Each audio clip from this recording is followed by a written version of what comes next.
नमस्कार दोस्तों, मैं ज्योतिष आचार्य वासुदेव मिश्रा आपका अपने चैनल एस्ट्रो मास्टर वासु में हार्दिक अभिनंदन करता हूं। दोस्तों, आज का यह ज्योतिष का कार्यक्रम आप लोगों के लिए यानी कि कन्या राशि वालों के लिए बड़ा ही खास कार्यक्रम साबित होगा। आज हम चर्चा करेंगे ग्रहों के राजकुमार बुध के राशि परिवर्तन प्रभाव के बारे में।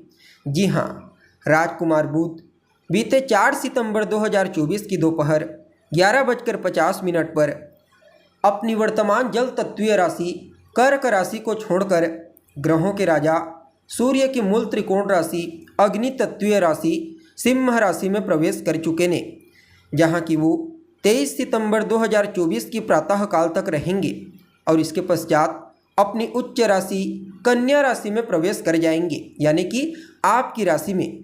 तो ऐसे में बड़े विस्तार के साथ जानने का प्रयास करेंगे, एक एक टॉपिक को समझने का प्रयास करेंगे कि किस प्रकार से युवराज अपने मित्र के घर में गोचर करते हुए उच्च अभिलाषी होकर के आपको परिणाम प्रदान करेंगे। जी हाँ, इस राशि परिवर्तन प्रभाव के चलते जीवन के किन किन क्षेत्रों में आपको श्रेष्ठ परिणाम की प्राप्ति होगी, तो वहीं कहाँ कहाँ पर आपको सावधानी बरतने की आवश्यकता होगी।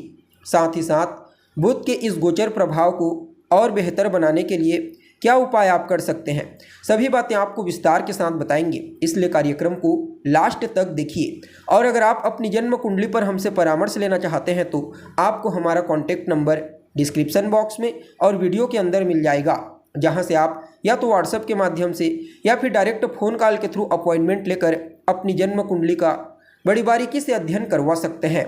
तो दोस्तों, बुध कौन है? बुध तो बुद्धि है बुध, चाहे फिर वह शेयर मार्केट हो, शेयर बाजार, या फिर किसी भी प्रकार से बिजनेस, व्यापार, इंटरनेट से जुड़ा हुआ कार्य, communication, community, banking, media, marketing, even विद्यार्थियों के जीवन में जो कुछ भी महत्वपूर्ण बदलाव होते हैं वह सब के सब बुध के कारण ही होता है। जो लोग वाणी से संबंधित कार्य करते हैं, यानी कि जिनका काम ही है बोलना, उनके लिए तो कहना ही नहीं।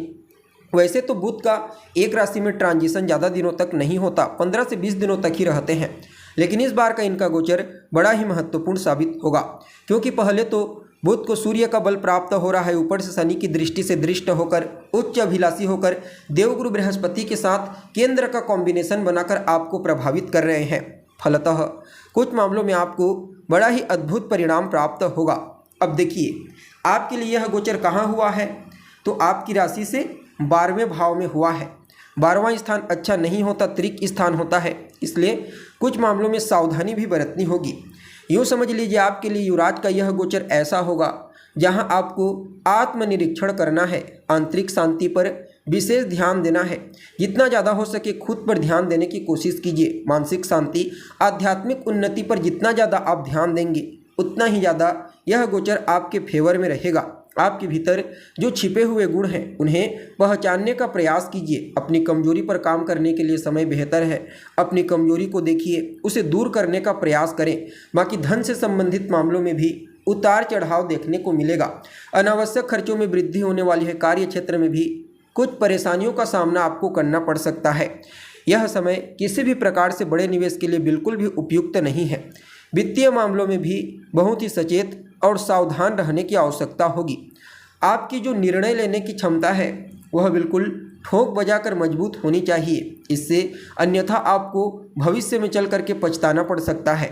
बाकी प्रेम संबंधों के दृष्टिकोण से भी समय चुनौतीपूर्ण रहेगा, कुछ कठिनाइयां महसूस हो सकती है।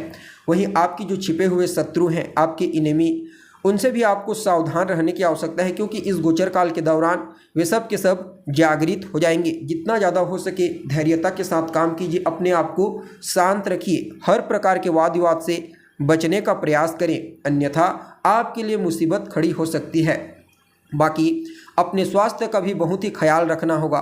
त्वचाजन्य रोग होने की प्रबल संभावना है, इसलिए आपको विशेष रूप से अपने दिनचर्या, अपने दैनिक जीवन पर ध्यान देना होगा। योग का सहारा लीजिए, ध्यान का सहारा लीजिए, पुराने रोग भी आपको परेशान कर सकते हैं।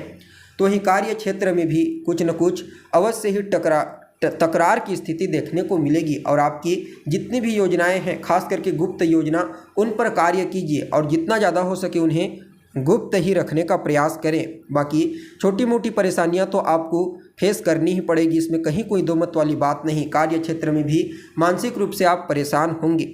यूँ समझ लीजिए यह समय आपके लिए चुनौती भरा रहेगा।